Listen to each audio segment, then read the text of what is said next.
Hello guys, good afternoon. তোমরা সবাই কেমন আছো? আশা করি ভালো আছো, সুস্থ আছো। আমি ভাবলাম সবাইকে তো দেখি যে অমলেট ভিডিও ছেড়ে সব ভাইরাল হয়ে যায়, সেই হিসাবে আমিও ভাবলাম একটা অমলেটের ভিডিও করি, আর করে আমিও যদি ভাইরাল হতে পারি।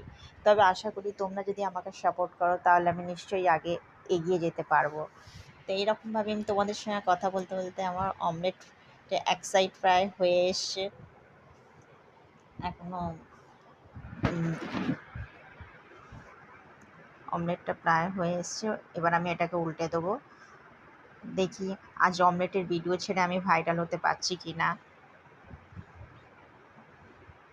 তবে গাইস, আর একটা কথা তোমাদের সঙ্গে আমি শেয়ার করছি। আমি আমার চ্যানেলের মধ্যে আমি কিন্তু নতুন নতুন নয় যে রেসিপি নতুন নতুন রোজ করি। আমি প্রতিদিন যে সমস্ত খাবারগুলো রান্না করি, আমার বাড়িতে যেটা রান্না হয় আমি সেটাই তোমাদের সঙ্গে শেয়ার করি, আর সেটাই তোমাদের ভিডিওর মাধ্যমে আমি দেখানোর চেষ্টা করি। তো আজকে একটু অমলেট করে নিলাম। আর অমলেট করে নেওয়ার পরে এদিকে আমি কড়ার মধ্যে পেঁয়াজ, তেল গরম হয়ে যাওয়ার পরে তেলের মধ্যে একটু পেঁয়াজ দিয়ে দিলাম। আগে আমি আলু সিদ্ধ করে তুলে রেখে দিয়েছিলাম। তো আলুটাকে আমি মানে আলু ভাতে মাখবো, তো সেটা ভালো করে পেঁয়াজটাকে লাল লাল করে নিলাম। যখন পেঁয়াজটা লাল হয়ে আসলো ওর মধ্যে একটু আদা, একটু রসুনের পেস্ট দিয়ে দিয়েছিলাম, আর একটু নুন দিয়ে দিয়েছিলাম।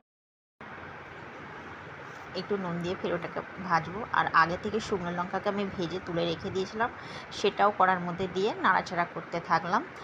তো করতে করতে যখন দেখবো যে প্রায়টা পেঁয়াজটা লাল হয়ে এসে, তো আমার সিদ্ধ করা যে সমস্ত আলুগুলো আছে সেগুলো আমি কড়ার মধ্যে ঢেলে দিলাম।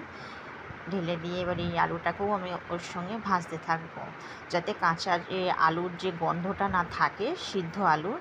তো এই আলুটাকে আমি এরমভাবেই ভাজতে ভাজতে প্রায় ওটাকে আমি ম্যাশ করে নেবো।